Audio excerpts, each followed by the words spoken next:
Bonjour et bienvenue, vous écoutez présentement les publications universitaires diffusées à Choc FM. Notre émission s'est donnée pour objectif de faire connaître les travaux récents des auteurs et des chercheurs du monde universitaire du Québec. Aujourd'hui à l'émission, nous explorons le thème du fédéralisme multinational en compagnie de Alain G. Gagnon.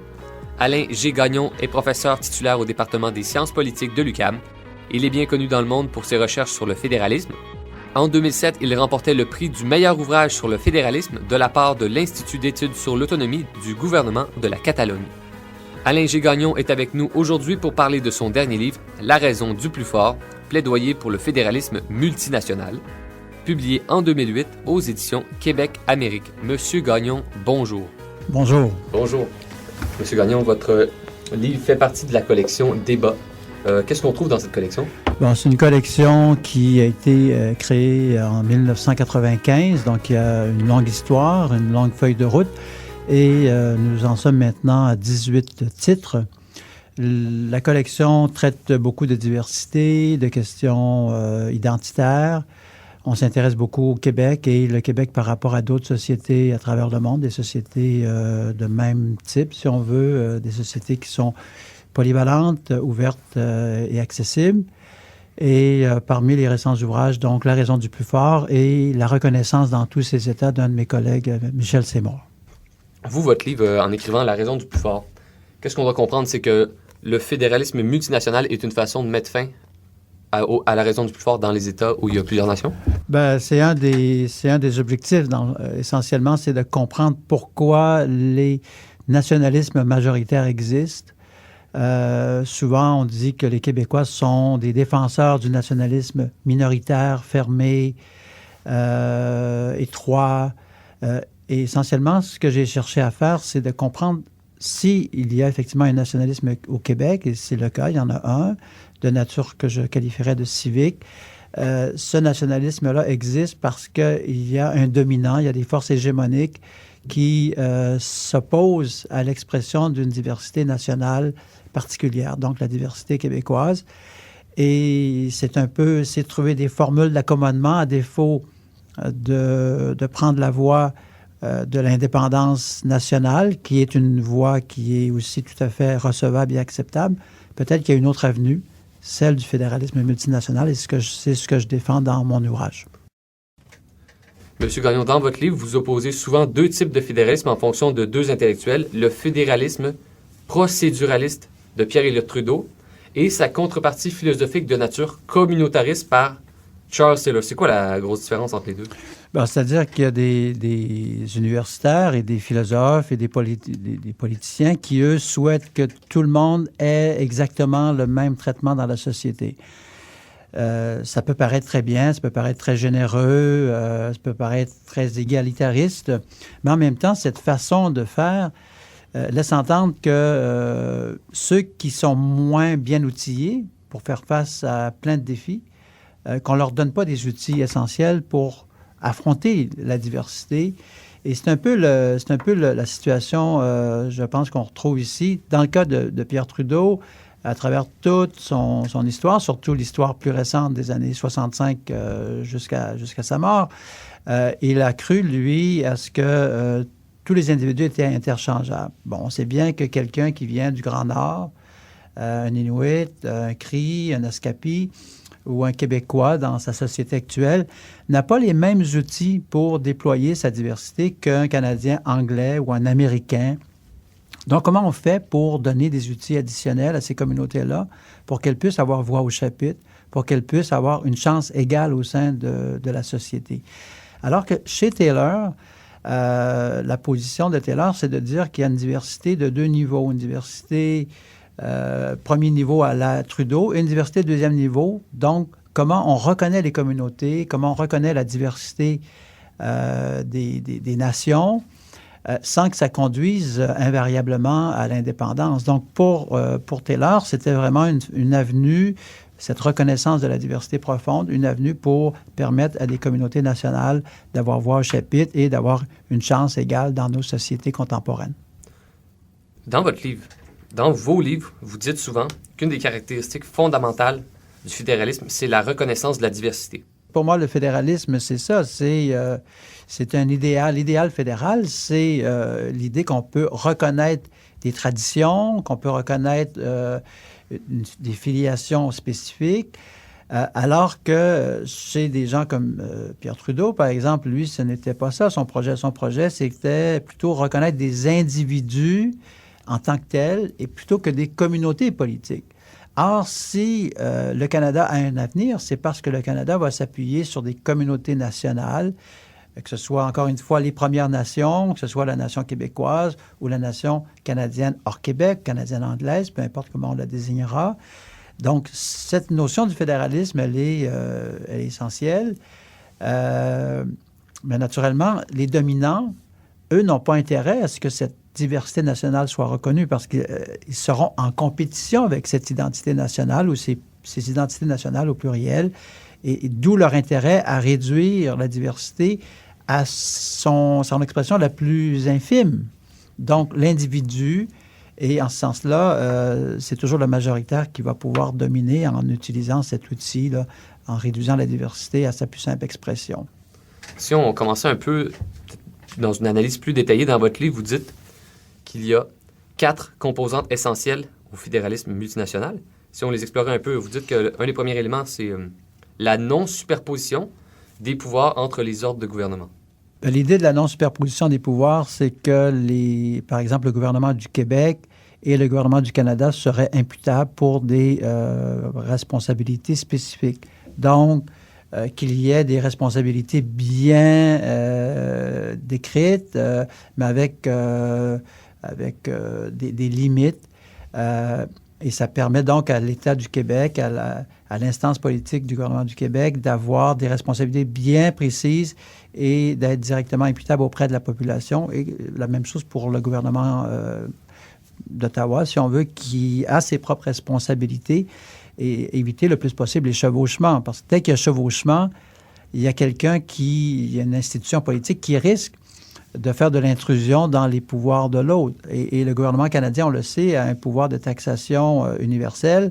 Donc, ayant un pouvoir de taxation universel, il peut utiliser son fédéralisme fiscal pour forcer les États membres de la Fédération à élaborer des programmes, des politiques publiques qui ne correspondent pas nécessairement à ce que le gouvernement du Québec voudrait faire pour sa population. Alors là, on se trouve à forcer un peu les gouvernements à prendre des avenues qu'ils ne souhaiteraient pas emprunter. Si on passait maintenant à un autre principe essentiel du fédéralisme, c'est le respect de l'autonomie des entités politiques. C'est ça? Exactement. Donc, le respect de ces responsabilités de chacun des États membres, c'est un peu à la base à la fois de la fédération, mais aussi de l'idéal de la confédération. Donc, ce sont des États membres qui viennent fusionner leurs efforts et qui font front commun.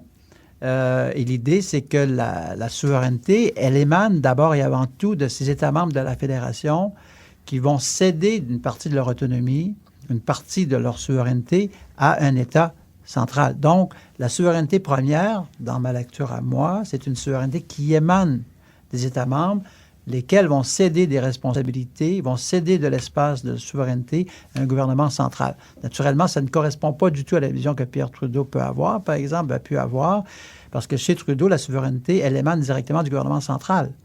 Pour moi, c'est plutôt les États membres qui sont porteurs de la souveraineté et qui vont renoncer à une partie de cette souveraineté-là au profit d'un État central qui, lui, exercera une gouverne au nom des États membres.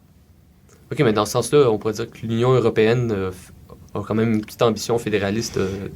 Oui, l'Union européenne, en supposant qu'elle continue sa construction, pourra aller dans ce sens-là, mais il faudra que les États membres cèdent une certaine partie de leur autonomie, de leur souveraineté au profit d'un État en construction, d'un État européen en construction.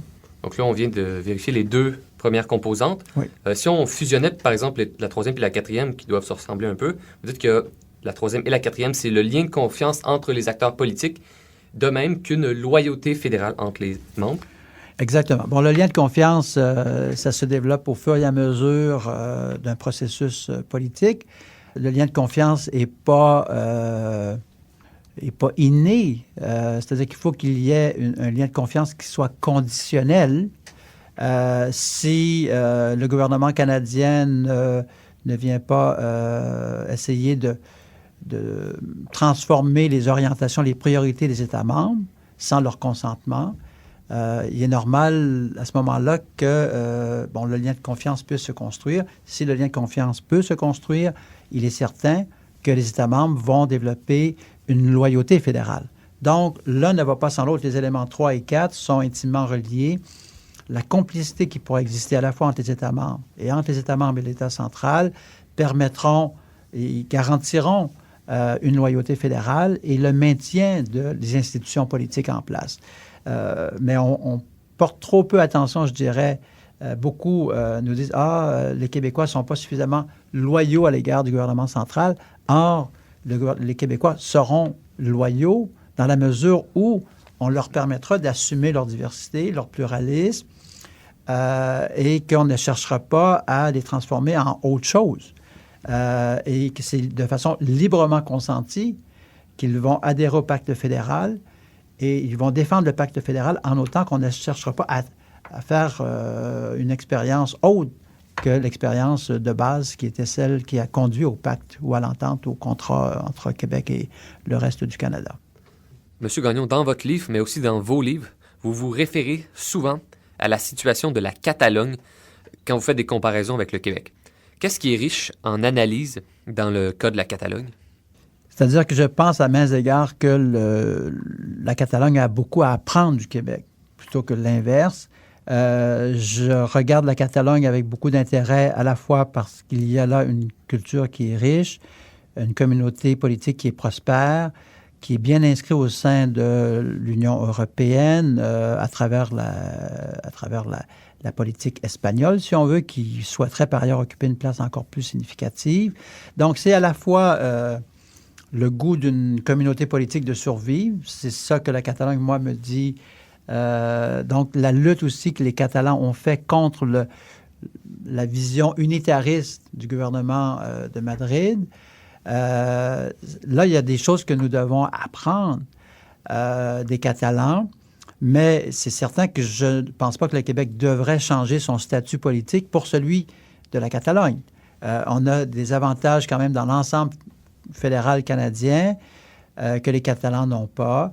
On a, par exemple, un pouvoir fiscal plus important, un pouvoir de taxation plus important que les Catalans. Donc, ça nous donne au Québec quand même des outils significatifs. Rappelons-nous que la Catalogne ne s'inscrit pas dans un système fédéral. C'est un système en voie de fédéralisation, mais ce n'est pas un système fédéral.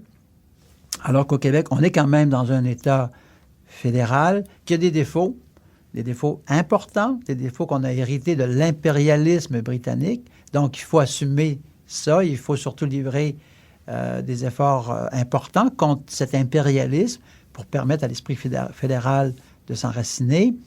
Alors que du côté de la Catalogne, il est certain qu'eux ont des défis qui sont majeurs. Protéger leur langue, c'est un des grands défis. S'assurer que Madrid soit plus réceptif à leurs revendications et ne cherche pas à transformer leurs demandes en autre chose. Il y a aussi la complicité sur le plan linguistique. À la fois le français et le catalan, il y a des éléments semblables. À maints égards, on peut dire que ce français qu'on parle à Perpignan, par exemple, c'est une forme de catalan, donc on reconnaît un accent tout à fait spécifique. Et je pense qu'il y a une belle parenté entre la langue québécoise et la langue catalane. J'ai pris quelques cours en langue catalane et j'ai pu découvrir au fur et à mesure des parentés significatives au niveau de la façon de s'exprimer, la façon de présenter les choses. Donc, il y a une complicité, une vieille complicité de plus de 20 ans maintenant avec les Catalans qui s'intéressent aussi à nos préoccupations de diversité, de pluralisme et d'affirmation nationale. Dans votre livre, M. Gagnon, vous avez aussi fait une analyse de l'évolution du fédéralisme au Canada depuis 1867. De quelle façon est-ce que le fédéralisme a-t-il changé depuis ses débuts? La grande transformation, c'est qu'on a laissé tomber une vision dualiste du Canada. C'est-à-dire l'idée d'avoir les deux peuples fondateurs. Et pour moi, il y avait aussi un problème avec cette idée de deux peuples fondateurs parce qu'il y a quand même les Premières Nations qui étaient là et on a très, très peu et trop peu parlé des Premières Nations dans la Fédération canadienne, d'où mon projet d'une fédération multinationale.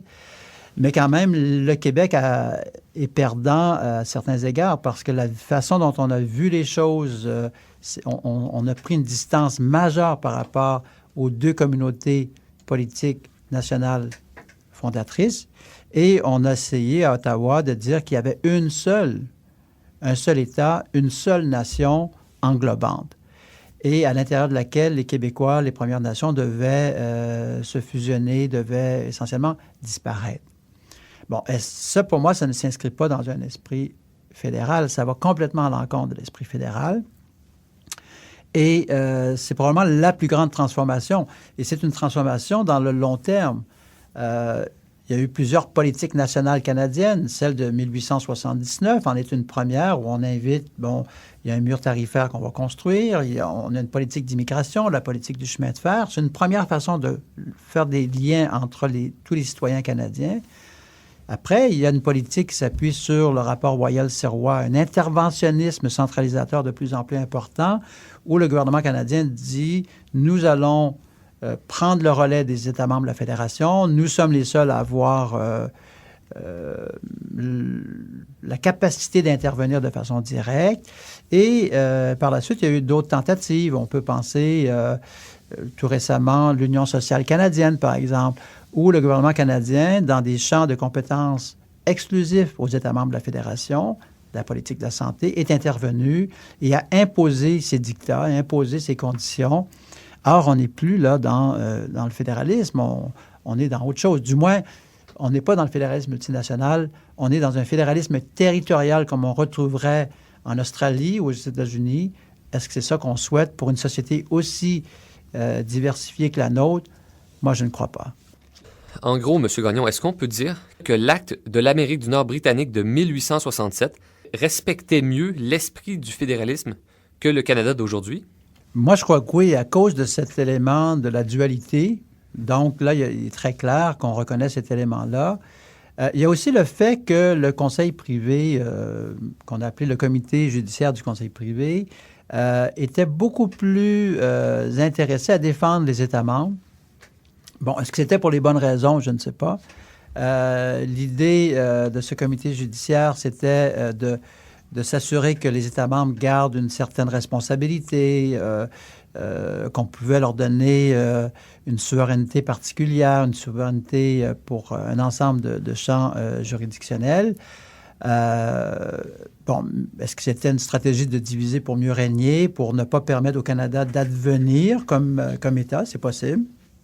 Par ailleurs, concernant la reconnaissance de la diversité profonde, il est sûr que cette façon d'agir donnait au Québec une marge de manœuvre significative, de même qu'à l'Ontario, par exemple, qui étaient deux États membres qui ont développé des complicités significatives en cours d'époque. Et encore aujourd'hui, on sent parfois des complicités entre ces deux régions au cœur de la Fédération canadienne. Donc, 1867... une façon de reconnaître la diversité, reconnaître le dualisme, avec un comité judiciaire qui donnait aussi aux États membres une façon de défendre leurs intérêts, de défendre leurs propres responsabilités. Ça, je pense que c'était gagnant pour le Québec. Si on analysait en détail, en fait, vous dites qu'il y a 3 valeurs fondamentales au fédéralisme. Si on commençait par le premier, vous dites que le premier, c'est le principe communautaire. Faites un petit historique du principe communautaire. Vous dites la défense de la communauté trouve ses origines dans la philosophie grecque et qu'elle était déjà inscrite dans les idées politiques à compter du Moyen Âge. Dans quel texte ou quel auteur vous avez vu? On peut penser à des auteurs, ceux peut-être qui sont plus évocateurs. Althusius, on peut penser à des gens comme Proudhon.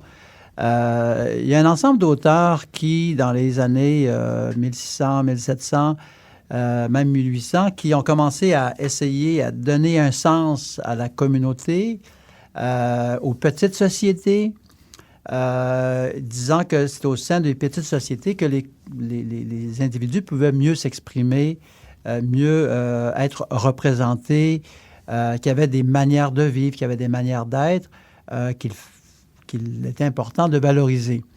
Donc, ce principe communautaire, pour moi, c'est le principe fondamental à partir duquel on peut construire des sociétés modernes. Et c'est pour ça que quand je parle du fédéralisme, j'ai une tendance à retourner à ce principe-là comme étant le principe de base. Mais naturellement, ça ne correspond pas toujours avec la vision du groupe majoritaire. Le groupe majoritaire, lui, va chercher à faire disparaître ce principe communautaire en disant qu'il y a un seul principe communautaire qui doit dominer, c'est celui de l'État-nation tel qu'il est constitué aujourd'hui. Donc, pour le Canada, ce principe communautaire-là, ce serait l'ensemble du Canada. Donc, la communauté canadienne, la nationalité politique canadienne. Mais pour moi, si on fait ça, on vient appauvrir le tissu social de la Fédération canadienne et on vient nier l'existence de communautés autres, donc l'ensemble des Premières Nations et naturellement la nation québécoise. Donc, le principe communautaire est un principe essentiel, un principe de diversité, un principe de liberté, un principe démocratique qu'on doit valider au maximum. Donc, vous venez de dire qu'on vient de parler ensemble du premier principe fondamental du fédéralisme, c'est le principe communautaire, et vous dites qu'il y a aussi une autre valeur sous-jacente au fédéralisme, c'est le principe égalitaire. Donc, le principe égalitaire, il y a différentes formes de voir l'égalité. Est-ce que c'est une égalité individuelle? Donc, une personne, un vote. C'est une façon de voir les choses. Il y a aussi cette idée d'égalité sur le plan des communautés. Donc, on revient au principe communautaire, que les communautés, elles, peuvent s'auto-représenter, peuvent s'auto-définir et pouvoir exercer des rôles, un rôle majeur au sein d'une fédération. Donc, on pourrait imaginer l'égalité entre les communautés plutôt qu'entre les individus. Pour moi, c'est une façon tout à fait correcte de voir les choses. Un peu, par exemple, comme ça a été présenté lors du référendum de 1980, un projet d'égal à égal entre deux communautés politiques nationales, où on a pu voir aussi à d'autres moments donnés de notre histoire. La déclaration de Calgary serait une autre façon de voir le principe d'égalité, mais là, on parlait d'égalité d'individus, d'égalité de provinces, d'égalité de communautés politiques. C'est une autre façon de voir le principe de l'égalité. Pour moi, je m'intéresse surtout à l'égalité nationale. Et si on a une égalité nationale, on permet aux éléments, aux individus qui font partie de ces communautés nationales-là d'avoir une chance égale.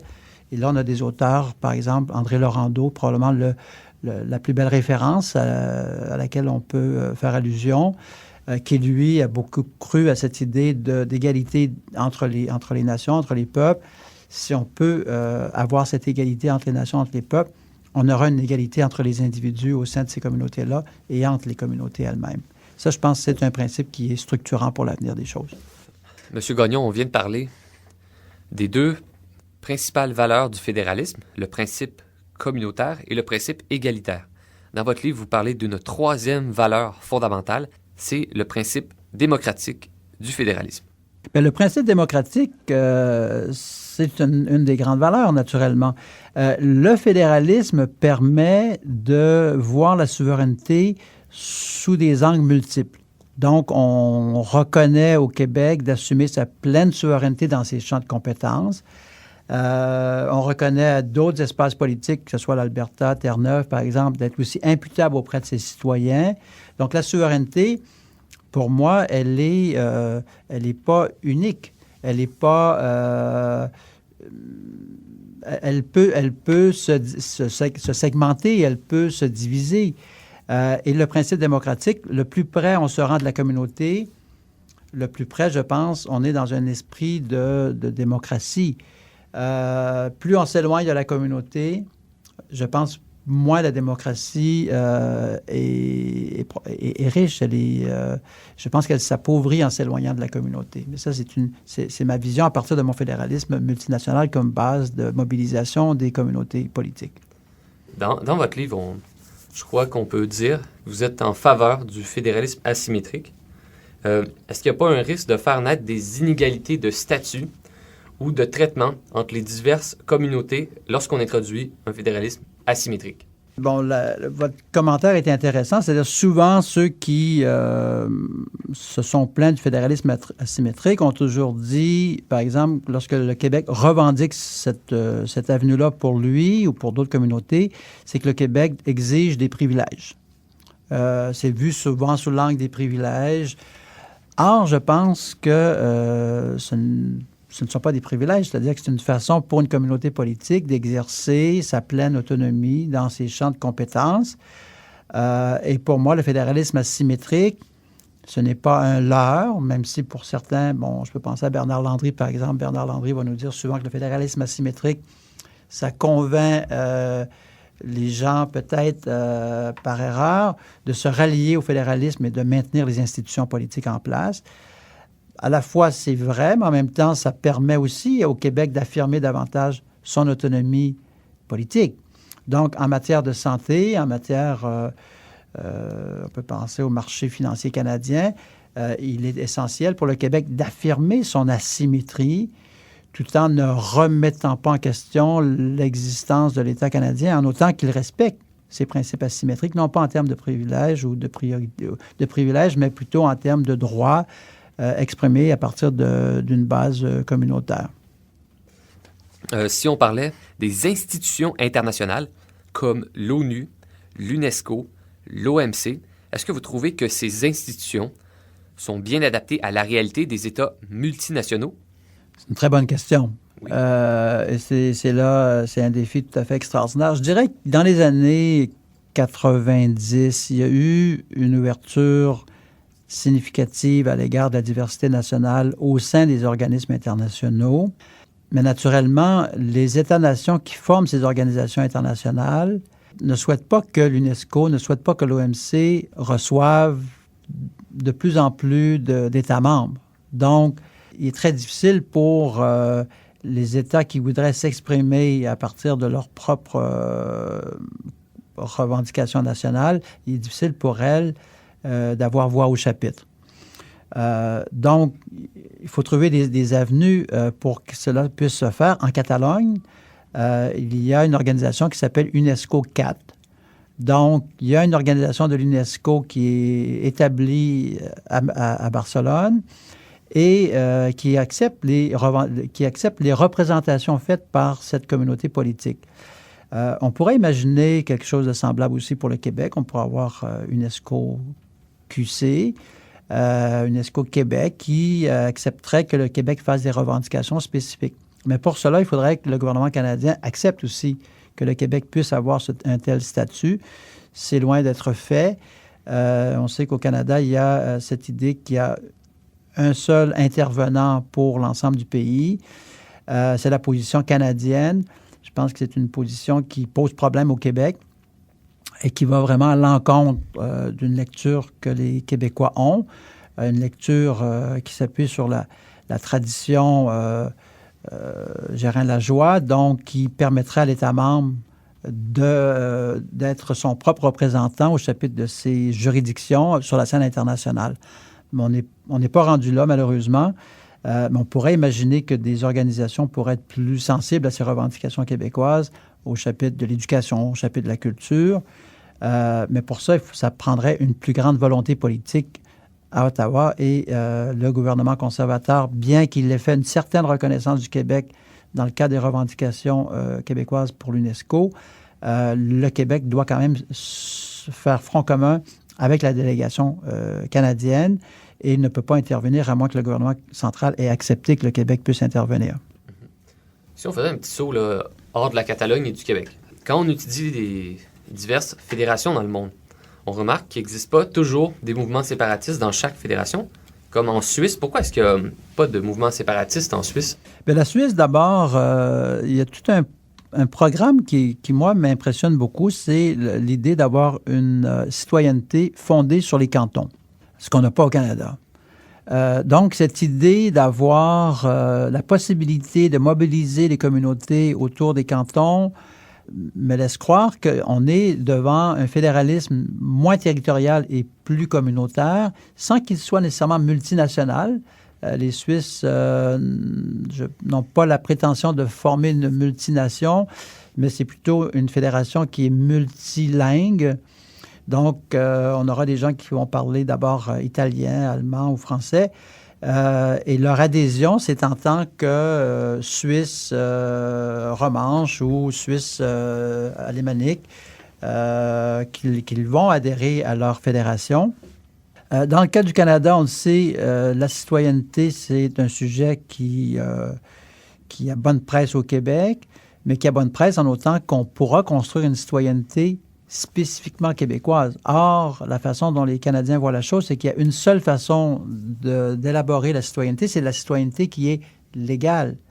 Et seul le gouvernement canadien aurait cette responsabilité, par exemple, de recevoir des immigrants, de confirmer l'admission des immigrants, alors que c'est un des grands rêves du Québec, de pouvoir non pas simplement les accueillir, non pas simplement les choisir, mais pouvoir leur faire passer le serment d'allégeance à un projet, par exemple, interculturel. Et pour moi, l'outil de la citoyenneté, c'est un outil qui est drôlement structurant pour les sociétés qui sont en émergence un peu partout. C'est un outil de liberté. Les Suisses semblent avoir bien misé là-dessus. Ce serait à nous maintenant d'essayer d'imiter ce projet-là et de convaincre les autorités canadiennes que c'est une avenue qui peut être intéressante. Donc, les immigrants qui arrivent d'un peu partout auraient l'obligation à essayer d'adhérer et d'adopter les valeurs des différentes communautés politiques au sein desquelles elles vont vivre. Pas simplement la société politique pan-canadienne, mais une société politique québécoise ou autre. Est-ce que vous trouvez que les conditions sont présentes au Canada pour réformer le fédéralisme dans le sens que vous lui donnez dans vos livres? Bien, il y a beaucoup de travail, mais je suis assez optimiste quand même. Sinon, je n'aurais pas écrit cet ouvrage.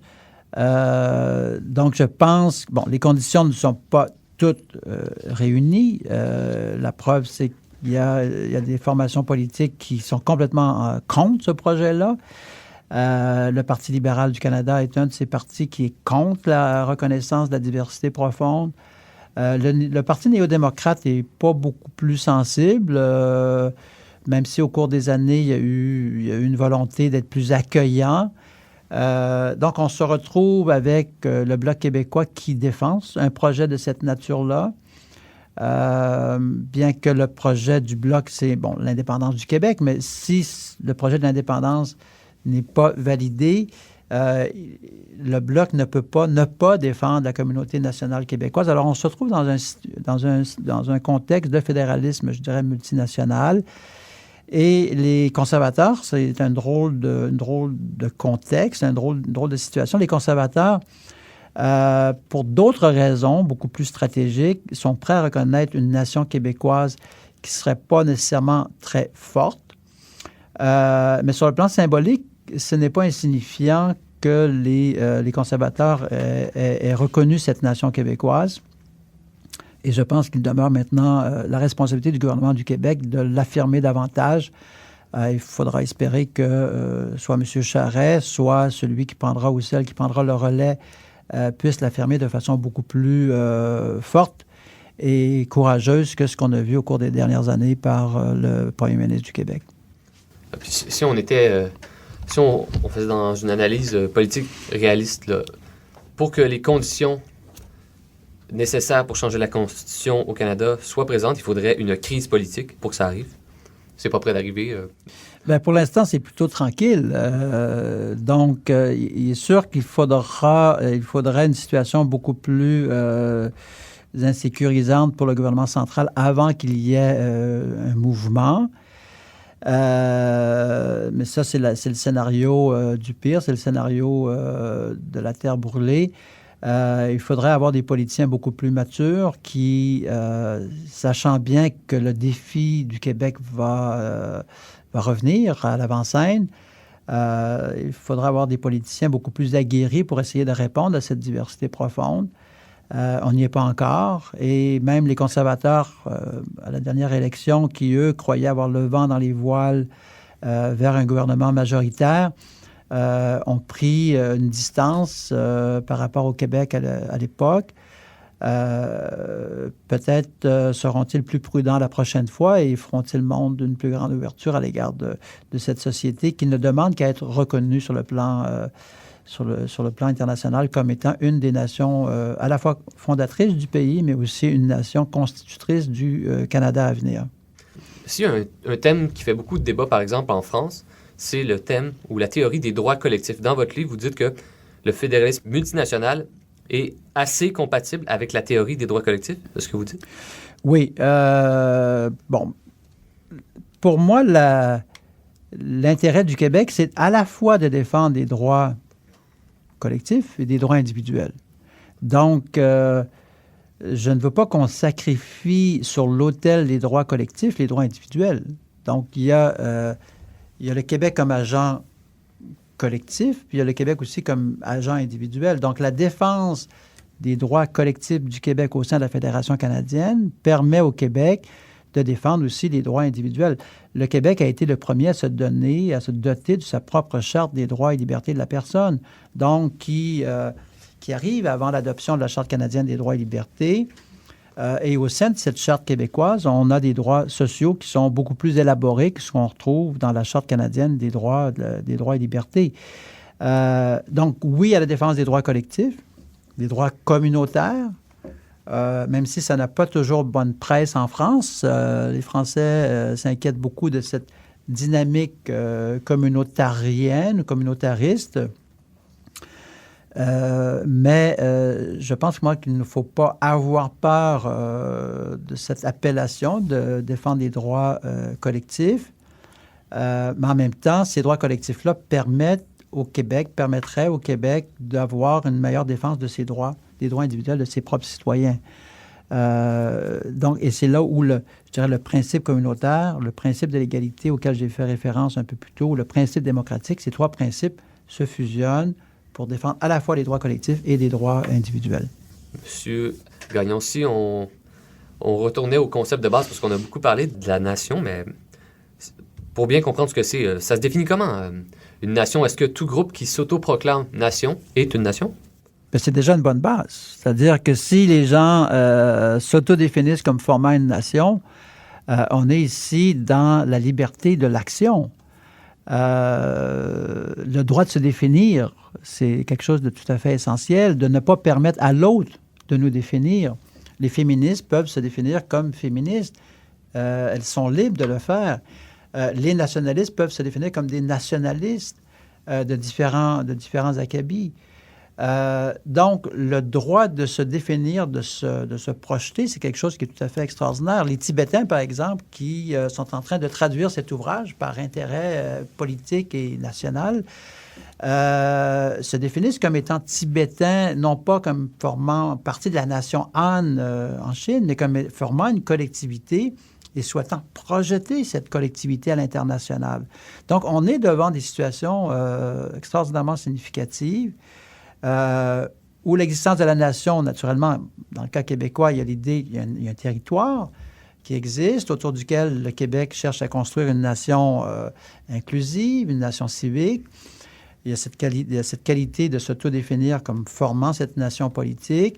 Il y a le fait d'avoir une langue commune. Et il y a aussi de plus en plus cette idée d'un projet interculturel autour duquel tous les citoyens du Québec sont appelés à apporter leur contribution pour construire l'édifice de la nation québécoise au sein, pour l'instant, d'une fédération que moi, je souhaite multinationale pour qu'elle puisse donner aux uns et aux autres une avenue de liberté et d'ouverture sur le monde. Monsieur Gagnon, on voit dans votre livre que votre théorie ou votre structure du fédéralisme multinational est bien construite, mais dans la pratique, est-ce que ça existe dans le monde des fédérations multinationales? sont plutôt rares. C'est-à-dire, on peut en imaginer, on peut regarder la Belgique, par exemple. Pour moi, la Belgique est une fédération qu'on peut dire binationale, qui dit bi, dit presque multi. Donc, il y a quand même une façon de voir la communauté politique wallonne, la communauté française, la communauté flamande, penser le politique autour des régions, autour des communautés culturelles. Je pense que ce cas-là peut être intéressant. La difficulté de la Belgique par rapport au Canada, par exemple, c'est que la Belgique s'est construite sur un modèle de cloisonnement. Donc, il y a très peu de loyauté fédérale et on a plutôt une tendance à monter des barrières entre les communautés politiques. Alors, donc, il faut trouver une façon, peut-être au niveau des élites davantage, d'avoir des échanges plus soutenus. Dans le cas canadien, la politique du cloisonnement n'a pas été celle qui a été privilégiée par l'un ou l'autre des États membres de la Fédération, ni même par le gouvernement central. Le gouvernement central a plutôt proposé un modèle universalisant. Donc, le modèle de Trudeau, où tout le monde est traité d'une façon identique, mais ça vient enlever l'élément de la diversité profonde. Donc, on a ces deux modèles-là. Moi, je pense qu'il faut trouver un modèle mitoyen, non une politique simplement universalisante, qui viendrait nier la diversité profonde des communautés, et non à ce modèle de cloisonnement qui empêche les communautés d'échanger. Donc, pour qu'il y ait loyauté, il faut trouver un lien entre ces valeurs universalisantes et cette position de cloisonnement pour permettre aux communautés d'échanger et de se reconnaître de façon plus équitable. Ah oui, est-ce que dans plusieurs pays font appel à vos services là, pour les conseiller en matière de fédéralisme multinational? Bien, là, il y a une tendance, en tout cas, que je note depuis quelques années. Cet ouvrage-ci là, est en traduction dans plusieurs langues. Les Corses, par exemple, ont fait appel à moi l'été dernier. Ils sont en train de traduire l'ouvrage en corse. Donc, c'est une déclaration politique là, qui veulent que cet ouvrage-là soit accessible. Il en va de même avec les Basques, les Galiciens, les Catalans. Et même les Basques ont traduit l'ouvrage en espagnol pour que les Espagnols comprennent bien le fédéralisme multinational. Les Italiens l'ont traduit, les Italiens du Nord l'ont traduit pour que l'Italie comprenne mieux le sens de la diversité profonde et du fédéralisme multinational. Donc, il y a un engouement pour l'instant qui est significatif. Et la dernière maison d'édition à faire paraître l'ouvrage, c'est Routledge, donc en anglais. Donc, il a fallu passer à travers plein de petites nations pour arriver au cœur de l'anglosphère pour leur dire qu'il y avait peut-être là quelque chose pour nous permettre de réfléchir comme membres d'une communauté nationale majoritaire dominante, d'une culture uniformisatrice, que peut-être d'autres communautés, la communauté italienne, la communauté espagnole, basque, catalane, corse, disent, bien, écoutez, nous, on pense qu'il y a quelque chose là-dedans qui nous donne de l'oxygène pour l'avenir. Et bon, je m'en réjouis naturellement de cet engouement pour la raison du plus fort. Ce qu'on semble constater dans le monde, quand le fédéralisme, comme vous le décrivez, marche, c'est parce que le groupe majoritaire fait preuve d'ouverture envers les minorités. Ça, le groupe majoritaire doit faire preuve à la fois d'ouverture et je dirais même de générosité. La solution à mains égards, elle demeure dans les mains du groupe majoritaire. Et trop souvent, les groupes majoritaires sont égoïstes. Ils veulent que les minoritaires rentrent dans le rang. Sinon, on va se servir de différents moyens pour... on va utiliser des moyens coercitifs pour les obliger à rentrer dans le rang. Or, pour moi, on est loin d'une pratique, d'un exercice de démocratie consentie. Il faut éviter ces avenues-là. Et il faut donc que le groupe majoritaire, plutôt que d'essayer d'imposer un nationalisme uniformisant, soit beaucoup plus conciliant et accessible et accepte que les communautés puissent s'auto-exprimer, s'auto-affranchir et s'auto-projeter. Si on terminait, M. Gagnon, en faisant référence à un autre de vos livres, donc dans le fond, ce que vous dites à propos du fédéralisme, c'est qu'il faut passer souvent, dans bien des pays, de la nation à la multination. Exactement. Donc, pour moi, il est essentiel que cette nation, telle qu'on la connaît, la nation allemande, la nation canadienne, sur le plan politique, elle doit éclater pour permettre à l'ensemble des nations constitutrices de s'exprimer.